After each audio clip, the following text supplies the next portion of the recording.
Hello everyone. Welcome to Science Bubble. So today's question is question number 30. Right?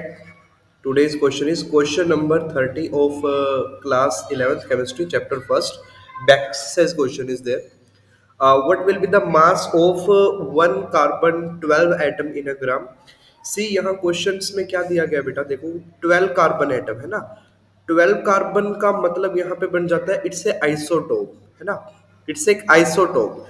Carbon का बेटा एक isotope दिया गया है और उस आइसोटोप का आपको सिर्फ और सिर्फ एक एटम दिया गया है ना वन एटम इज गिवन ठीक है तो अब आपसे पूछा गया है कि बेटा इस एटम का जो एक एटम है ये इसका बेसिकली मास क्या होगा आप खुद समझो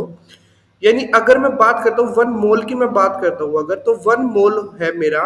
वो कार्बन के यानी जो भी मेरे पास एलिमेंट दिया जाता है उसके मास के इक्वल होता है ना one mole of any element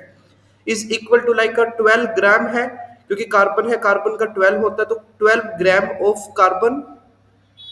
है ना वन मोल है कार्बन एलिमेंट का वो 12 ग्राम ऑफ कार्बन के मास के इक्वल होगा 12 ग्राम होगा और एक मोल में बेटा एटम्स कितना होता है 6.022 into 10 to power 23 atoms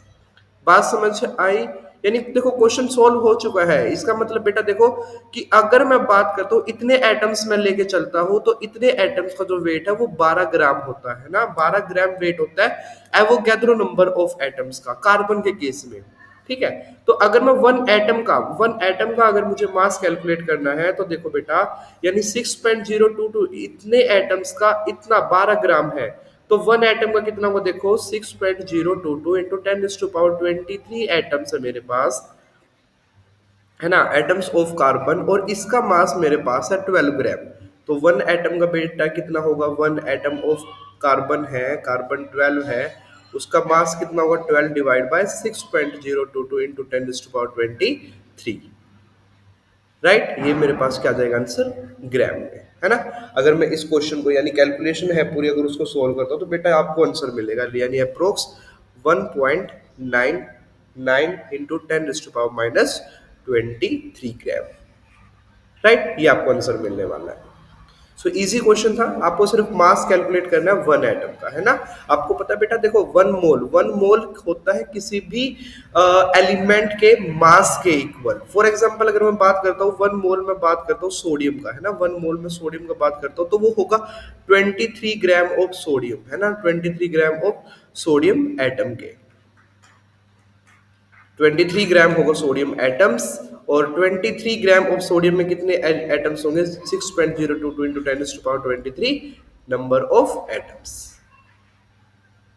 right तो इस तरीके से आप बेटा देखो जैसे इतने एटम्स है वो 23 ग्राम के 23 ग्राम्स के इक्वल है तो एक एटम किसके इक्वल होगा 23 divide by 6.022 into 10 to power 23 आप इस तरह से सोडियम के लिए भी कैलकुलेट कर सकते हो किसी भी एटम के लिए आप कैलकुलेट कर सकते हो ग्राम में